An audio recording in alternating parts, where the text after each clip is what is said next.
Richard, how are you today? I'm doing great. How about you? Good, thank you. So, before we begin, a lot of people are confused about what exactly the National Policy Institute is. There's a lot of discussion online about the fact that it has a very milquetoast name, but in the opinion of some people, but the goal is anything but milquetoast. So can you tell me a little bit about what NPI is and what your goal is? Well, we were thinking about calling it Darth Vader's evil hate layer, but we felt that might have been, maybe a little too salacious. So we just went with National Policy Institute. But it is interesting. We are going to be doing more actual policy this year. I would say that the alt-right for a long time has been.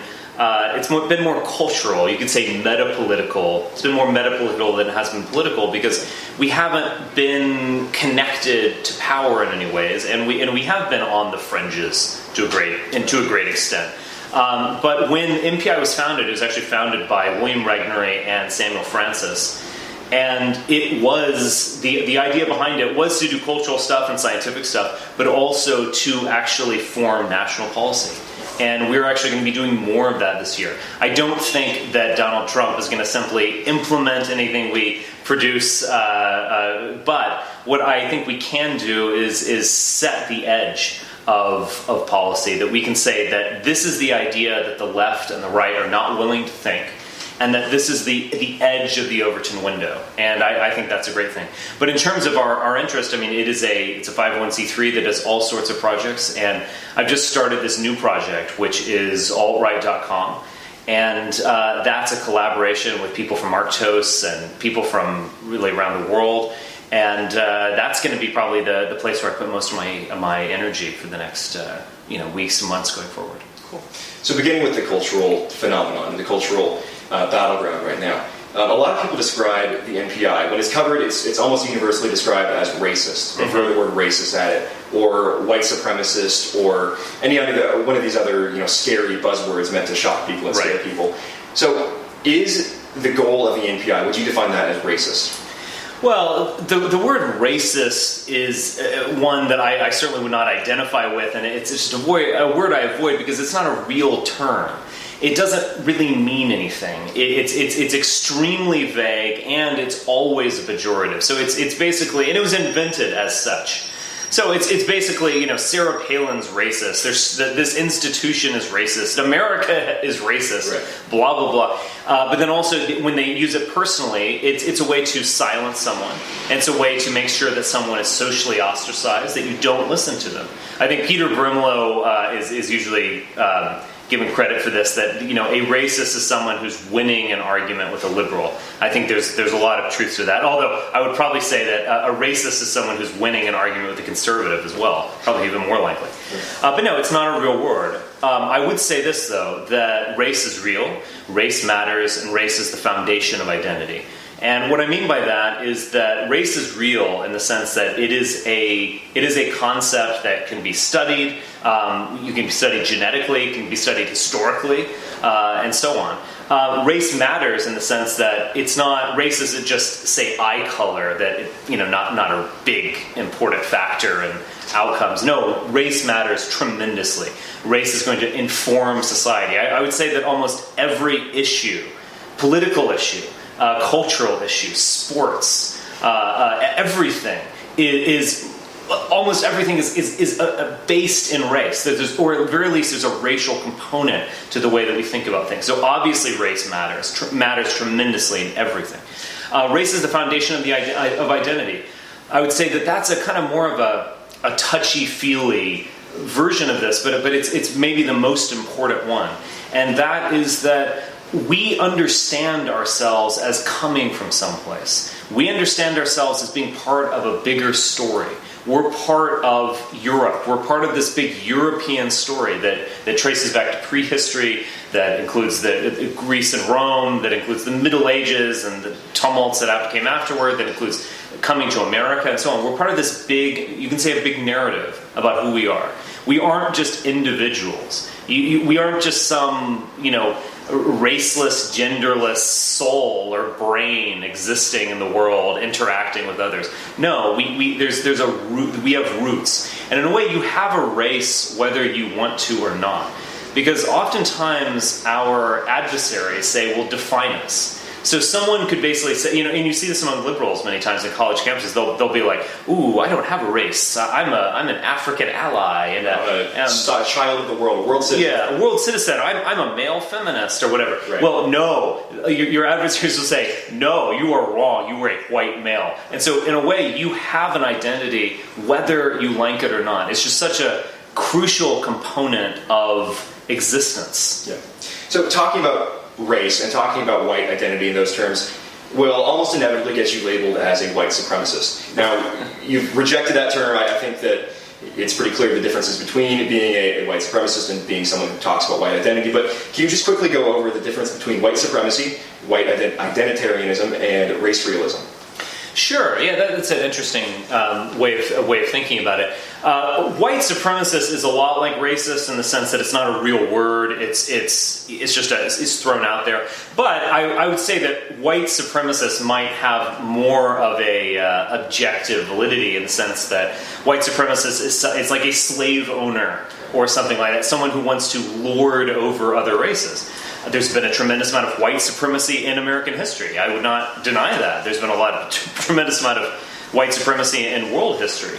That is not the future. The future is not owning African slaves or owning any kind of slaves. So no, I'm not a white supremacist in that sense. Identitarian is a word that is actually, it came from France. Interesting, it was actually used in a context of non-white immigration. So it was used in the context of Arabs, Muslims, so on, coming to France and saying that they weren't becoming citizens, they weren't becoming this citoyen, they had this identitarian quality to it. And some people who are, you'd say mostly on the right, adopted that word as their own. So identity means, it's identity politics. It means that question, who are we, is at the root of all thinking about politics. And that's what I am. Again, there's a lot more to it than that. There's philosophers that we could put in the identitarian camp. But I would just say, if I were to sum it up in an interview like that, it's that question of who are we? Race realism is another camp, you could say, and it's interesting. If we're drawing a Venn diagram, I would say that most all identitarians are race realists, but certainly not all race realists are identitarians. A race realist is simply someone who thinks that race is real, that that's a valid concept, that you can study it genetically or historically or whatever, and that it has impact. So you could, for instance, believe that race is real and want mass migration or want immigration or want to intermarry with someone of the other race to create a hybrid person that, you could do all of these things and believe that race is a real thing. It's almost so like it doesn't mean anything. Yeah, it's almost like race realism is a scientific understanding, whereas white nationalism is a political goal, and then white supremacy is almost neither of the two. It's less scientific, I guess. Bit historical and a bit of a slur word. Yeah, so again, but race realism is a kind of, I would say that, a scientific understanding. Okay. Whereas identitarianism it's a political understanding. Sure.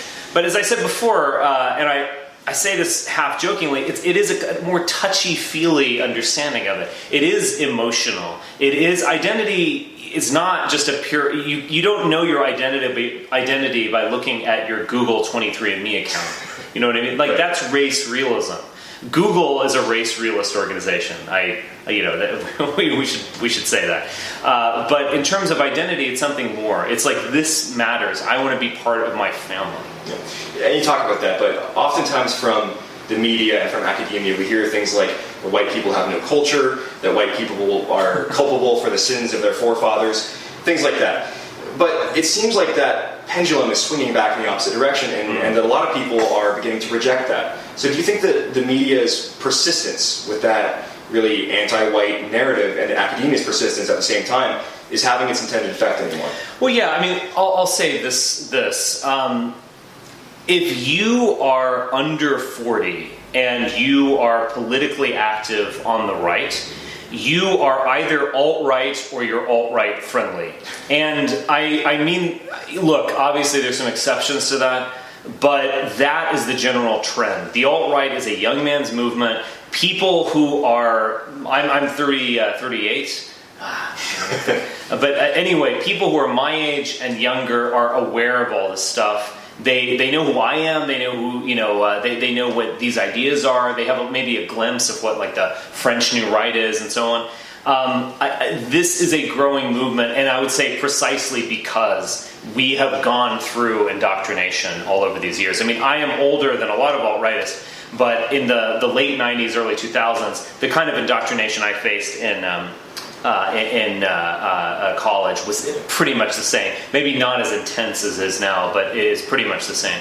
So yes, there is this way that if you keep punching and punching and punching and punching at someone, that at some point they're going to punch back. And at some point they're going to kind of harden themselves and recognize that, basic bitch libertarianism, conservatism, these are not going to help you. You can't just claim to someone like, oh no, I practice universally preferable behavior, blah, blah, blah. That's not going to work. You're going to have to fight, because politics is about fighting.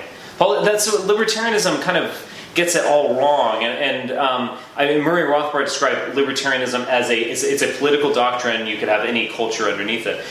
That's in a way wrong, because politics is not about liberty. Politics is not about freedom. Politics is fundamentally about friend and enemy distinctions. It's fundamentally about struggle. It's fundamentally about violence.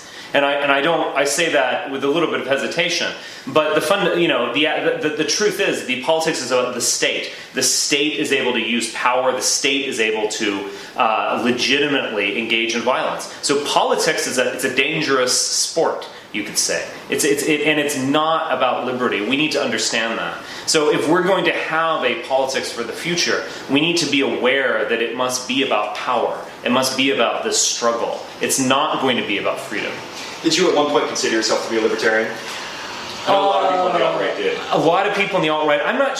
Maybe I describe myself like that. I don't think so. I was definitely interested in libertarianism. Around the time of the stock market crash in 2008. I was searching for an understanding about what happened, and that was actually led me to a lot of deep reading on particularly in the Austrian school, which I found to be the most radical version of libertarianism, so therefore the most interesting one.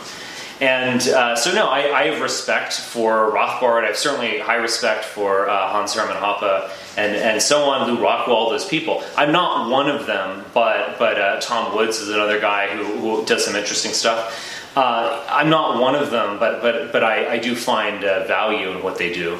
I just think that that moment is over. I think that there was a kind of Ron Paul moment when being edgy, being truthful, being dangerous was about saying "end the Fed" or so on. And that moment is really over. Right now, being edgy and being dangerous is being alt-right. And I think it's actually going to stay like that for a long time, because the future of the right in the United States is as an identity movement.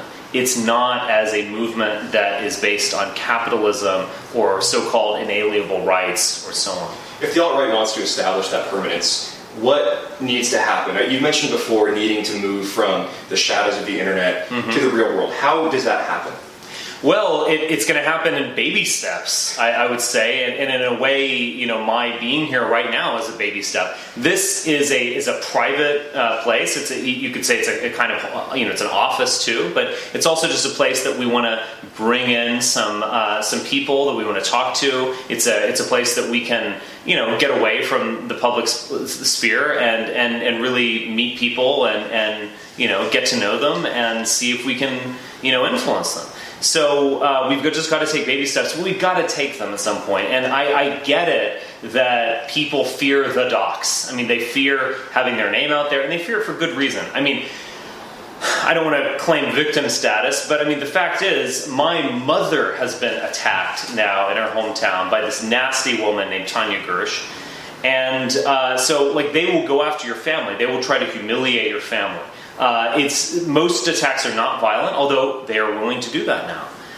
We saw at the MPI conference. So there is a lot to fear, but we're going to have to do this. We're going to have to move we're going to have to go IRL. We're going to have to move towards real world activism. We're going to have to show our face. We're going to have to stand tall and say, this is who I am. And I would say that once you do it, you never want to go back. Like, I couldn't imagine, being an anonymous shitlord on Twitter and doing something else. Like, once you're here, you're here to stay. But it is hard, but we just have to slowly move there. And we can't just get in this. I don't know how many alt-right people I've known who always are like, one day we'll have a movement, or one day, look, one day is today. Like, we've got to do this now. That's what crippled the liberty movement, so to speak, back after 2012 with all Republicans. Is people got complacent and people thought someone else will do the work, someone else will pick up this tab for me, and it just never happened. And as a result, it collapsed. So you mentioned the need to move to the real world. I would be interested in talking about the libertarianism collapse. I'm just curious if I ask you a question. Like, why do you? Because I was certainly like excited in 2008 and less excited in 2012, to be honest. But why did that movement collapse? Was it Rand Paul? He seemed to get away from populism. And he became a kind of like left libertarian by 2015. That's exactly what happened. There were too many concessions made on fundamental libertarian principles. Yeah. They were making too many concessions to people like Black Lives Matter. Rand Paul, in his 2016 campaign, really tried actively very hard to court the sort of left libertarians. Yeah. Not the Rothbard libertarians, but the Jeffrey Tuckers. World, right, and they made a concerted effort. It's an ironic statement, because Jeffrey Tucker might have written those newsletters. I've heard that rumor. Maybe true, and he has fascinating. He has some public writing in his past that is fairly controversial. Totally. Yeah. It's interesting to see that. But he became the most ridiculous left libertarian of all time. He went through the same Jack Hunter effect, where he used to talk about things that were real, and now he talks about, and then they get discovered and exposed, and they apologize and grovel and retreat into just an intellectual cesspit where there's no substance to them anymore. Yeah. So that's a lot of emblematic of what happened with the liberty movement. Interesting. Just fell apart. So, talking about going in real life, going to the real world. One of the events that's been heralded by most of the mainstream media as being the coming out party for the alt-right is the Deploraball, which is taking place on January 19th, only a couple hours from now. Right now? You were banned. Yeah, I'll just admit that I was banned. Why? Well, I was kind of politely disinvited. Let's just say that. And that kind of, I kept that under wraps, but that did get out. So I'll just confirm it. Who cares? Sure. Yeah, I mean, look, I wish I would have gone just because, parties are fun. Who doesn't want to go to a ball? Right. And definitely, I mean, I know a lot of people involved, so it would have been good to see them. I would also say that, we were joking about this before we went on camera, that what is the makeup of the audience there, the attendees? And you were saying they're probably 1/3 alt-right, 1/3 genuinely alt-light. That is people who are not, who don't, who would not agree with that statement, race is real, race matters, race is the foundation of identity, but who are kind of like pro-Trump, and then a third of them are leftist infiltrators. Right. That probably is true. I think I wouldn't be surprised if the majority of the people attending the Deploraball are alt-right. That is, they agree with me.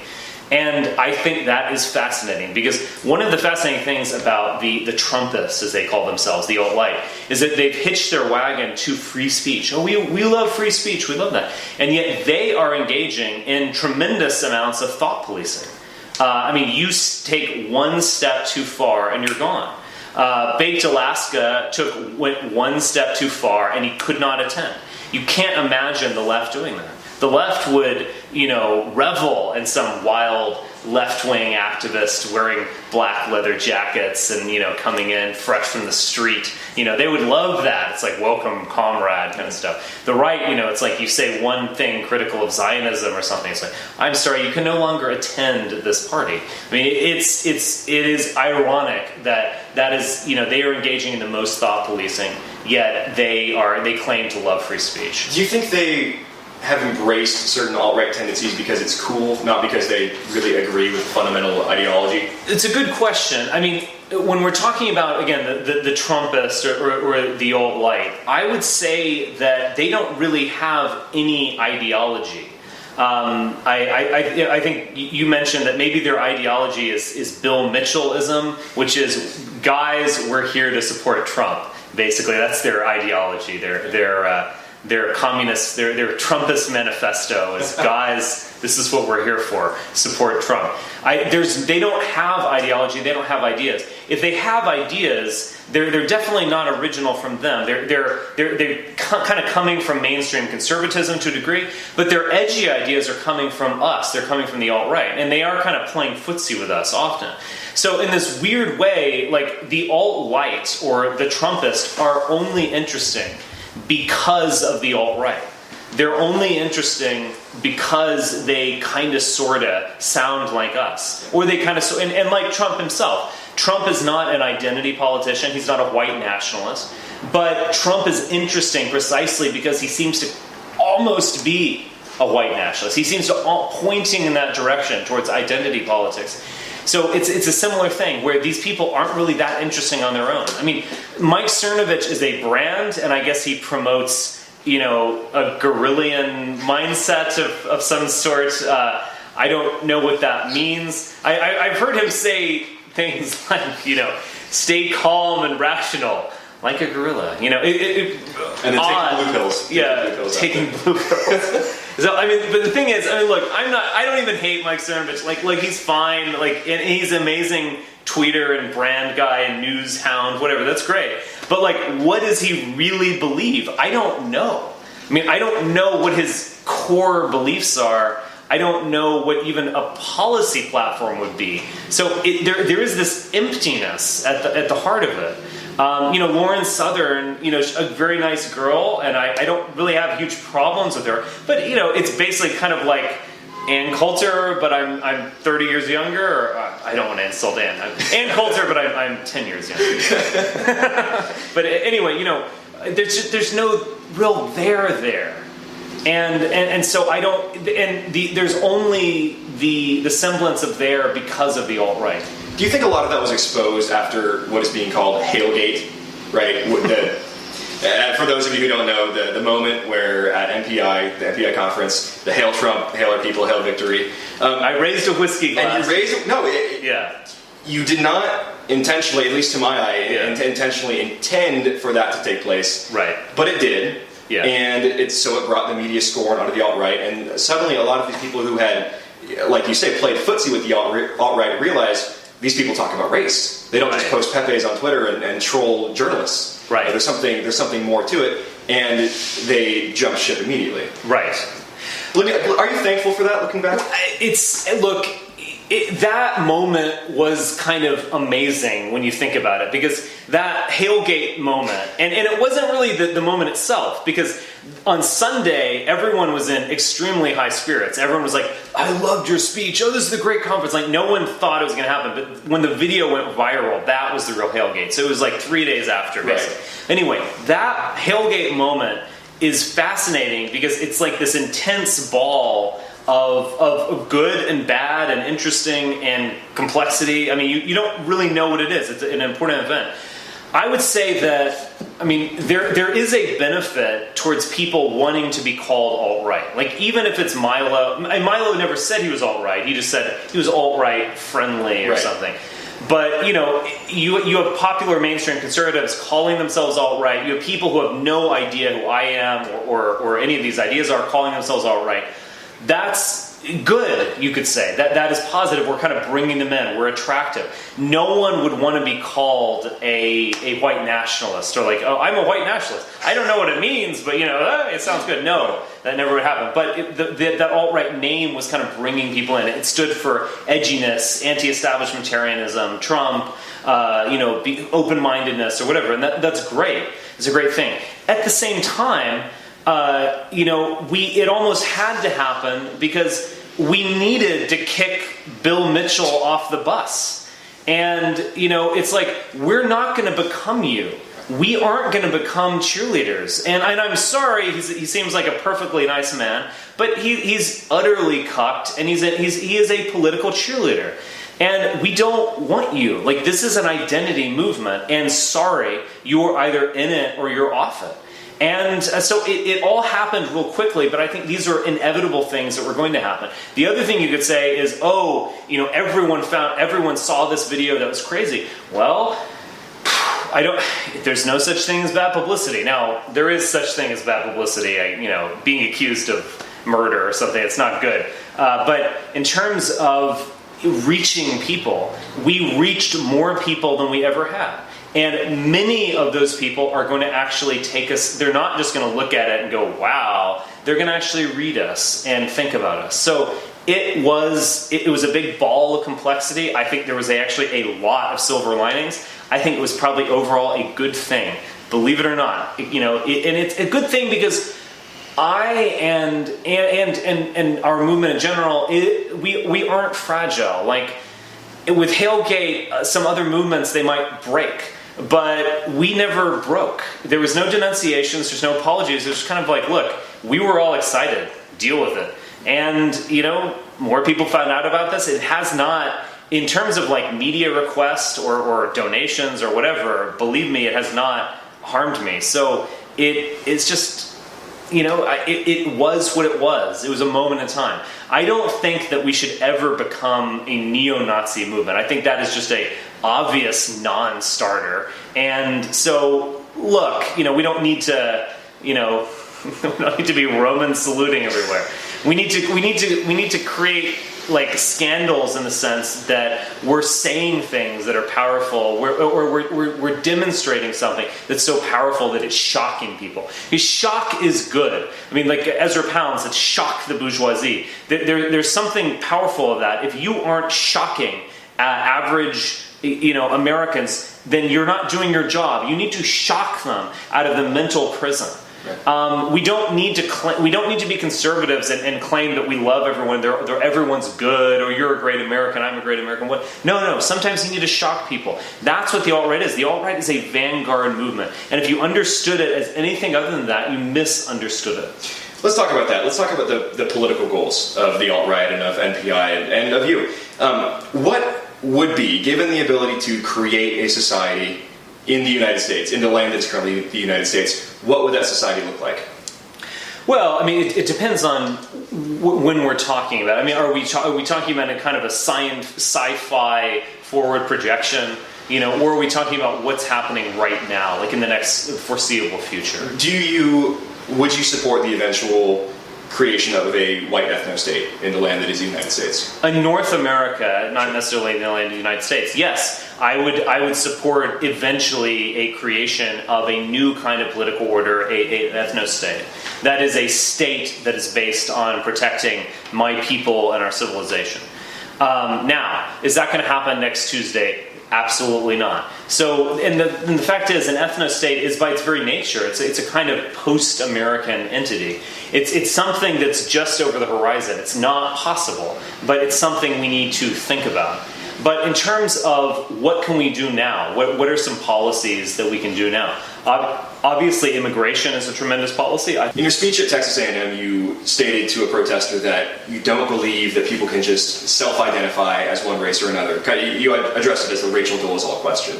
Can someone who doesn't have any DNA of one race identify magically as that race? What would you define, or what would the standard be for defining oneself as a white person? What DNA standard would you support for that? It's a kind of difficult question, to be honest, because my definition of race is not purely genetic, in the sense that obviously an African cannot become a white person. But in terms of who is white, this can be a vexing question. But I would say this: a Southern Italian who has Moorish blood, but who is Italian, that is, he has an Italian identity, he might have a Roman Catholic identity, he has definitely a European identity. that person is absolutely white. Another way of thinking about this is there's this very famous National Geographic cover, and it's actually one of the most famous photographs of the 20th century. It's a photograph of a striking Afghani woman with green eyes and light brownish blonde hair staring out into the camera. And if I just say that, you know what I'm talking about. Again, one of the most famous photographs of the last 100 years. And that woman is Aryan at some level. That woman has probably very similar DNA to me. Does she really have European identity? I would say no. The fact that she is a Muslim changes that fundamentally. The fact that she's coming from this just radically different environment changes that differently. Now, can there be connections between the whites in the Middle East, whites in Europe, whites in North America? Of course there can. But identity, it's not just purely about race. So, I mean, I know this is you could say a wishy-washy way of answering it, but I don't, I'm not someone, it's not like you're going to show me your 23andMe account and it's official. Like, it's deeper than that, it's bigger than that. But yes, obviously, the genetic component of race is a indispensable aspect of racial identity. I mean, I cannot become black, and African cannot become white. But in terms of, I am not a purist. I do not go for 100% Bavarian phenotype or something like that. Or genotype. We have a big family, and there are certainly obviously differences within our family. There's serious differences between a Scotsman and an Italian, between a Slav and an Irishman. And I think that's a good thing. So yeah, that's how I feel. We're just not at a point where we're having to divide ourselves up. I mean, if you're white, you know it. Why do you think white people specifically have such a problem talking about identity? The majority of black people don't have a problem talking about black identity. The majority of Hispanics don't have a problem talking about Hispanic identity. In America, you don't see East Asians necessarily doing that at the same degree that you see African Americans and Hispanics doing it. Why do you think white people have such a problem doing that? Yeah, I mean, my friend Sam Dixon once said that he wants to be transracial, that he wants to not be white because it's so much easier to be, say, an African American, where they just know who they are. They literally call each other brother and sister and so on. If white people could be as smart as African Americans, we might have this just rooted, no questions asked sense of identity. And I think that's an important thing to remember, that sometimes we're a little too white for our own good. I think there are a lot of different ways that you can answer that question, and I think maybe the simplest answer, but it's not the right one, is that it's been made illegal, like white identity is illegal in the country and so on. You can't do that. Being white's bad. That kind of PC indoctrination. Obviously that's important, but I don't think that's actually the most fundamentally important thing. There's some contradiction in white people that we desire to transcend ourselves, and we desire to project ourselves upon other people. And these can be, in a way, very good attributes. They get to that Faustian spirit in our soul, that idea that I'm not a mere biological being. I actually am a mind, and so on. This abstractness that we're uniquely capable of. I think that can be kind of turned around, where you lose touch with the world. You're too much in the clouds. You're too much trying to transcend race, and you're not grounded in the here and now and with your family. I think that's a big problem. I think there's also something of projecting our whiteness upon other people. Remember, I've seen funny pictures from the colonial ages of a young black man dressed up as an Englishman. So he's wearing like a tweed waistcoat and smoking a pipe or something like that. And I will grant, I actually have met a few funny African Englishmen out there. There's one on Twitter, Afro-Fogey, who seems to genuinely want to be a white person, and God bless him, I guess. But those are 1 in a million, basically. I mean, literally 1 in a million. But what I'm saying is that we sometimes think of ourselves as universal, and so we project our own worldview onto others. So when people talk about something like economic development or modernization or something, what they're basically saying is, are these Indians, are these South Americans, are these Alaskan Eskimos, are they becoming European? And we basically treat that as neutral and as raceless in a way.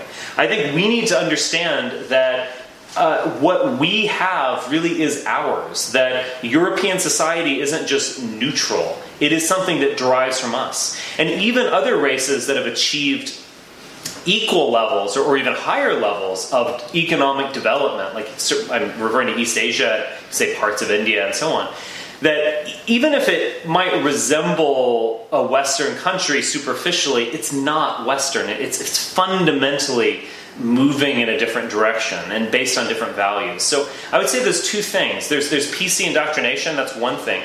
But I think the more powerful things are these spiritual things, the desire to transcend ourselves and this desire to project our reality onto others. So what is the next step for the alt-right? Trump won the election, that was obviously big. It doesn't have a direct benefit to the alt-right, but the cultural narrative that underlies that certainly does. I'm sure interest in the alt-right, interest in NPI is bigger than ever before at this point. Undoubtedly. What is the next step? We mentioned earlier concrete ways for people to get involved. Should people run for office? Should people establish their own political organizations? What do you see the future being for the next 5 years for alt-right advocacy? Well, I would say that the future is that we're going to keep on keeping on. I mean, I creating new websites, doing more work, creating more content, doing more interviews like this where I'm really communicating with people. I've been able to communicate with people of different ideologies more than I have in the last 6 months, more than I have in the last 6 years. Easily more times by a factor of 10 or 100. Right.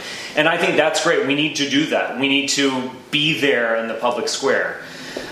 So I think in some ways, again, we're not talking about the grand ethno-state project. We're just talking about what can we do in the foreseeable future, and that is make more content, just be ourselves, be there, keep going. And we're not. I don't think we'll quite know what exactly is going to happen.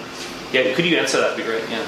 Do you ever consider running for office? I have seriously considered it. Ryan Zinke was actually appointed chairman of the Interior. And I was thinking about running for a seat. I decided against it because it would be too difficult. Running as an independent would be, you have to get a lot of signatures and so on. I think it would be a lot easier to do something via a Republican primary. I do think it's something we should consider.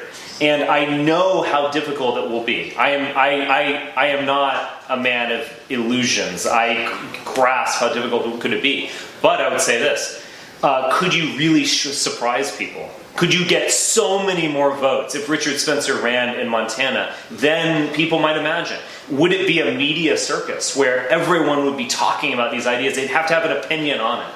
And I think that is ultimately a good thing in the sense of this no such thing as bad publicity. I think that would be ultimately a good thing. So I think that's something we can do. I think also we can influence people in invisible ways. I don't think it necessarily needs to be Richard Spencer runs for office. It could be that alt-right ideas are starting to inflect mainstream conservatives in invisible ways, in ways they don't even understand. So, yeah, that's basically what I think we should be doing the next 5 years. The question that people, when I told people that I was going to talk to you, the number one question I got was what did he mean by this question? And it's the tweet from 2016 where you stated that homosexuality is the last implicit stand of white identity. What did you mean by this? And I know no other journalist would ever ask me this question, so I'm taking the opportunity. It wasn't from 2016, it was from 2013. Was it really? Yes, it's 2013. Okay. It was very interesting because this is like a lesson in meme formation, which I think it's very funny. Basically, I was getting in an argument about Duck Dynasty, which some people might not even remember. Is it still going on? I don't know. I think so. Okay, it's a reality show with a bunch of actual middle class yuppies who are. This is a fascinating thing. Who are dressing down as rural hick, redneck, big beards kind of thing. Actually, my mother's family comes from Louisiana Delta, so I've met the real thing, not the Duck Dynasty thing. Anyway, I think it might have been Ilana Mercer actually wrote a column that said, this is an in-depth story I'm telling you, wrote a column that said, Duck Dynasty is terrible. It's basically making white people look like imbeciles. And I watched one episode, which is about as much as I could bear. And I think that is absolutely true. They're making them look dumb. And that this is actually a bad thing. We shouldn't be all excited about Duck Dynasty as like the conservative forces. And so we were getting into discussion about that, and I said something on the nature of, because the Duck Dynasty became very controversial when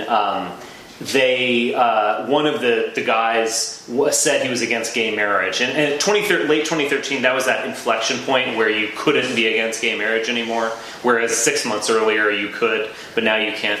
And he was against that. I was basically saying that a lot of these hot button issues, like abortion, like gay marriage, like a couple of other things, that I get why traditional Americans don't like gay marriage. I get why they don't like abortion. I get it all, and I sympathize with it.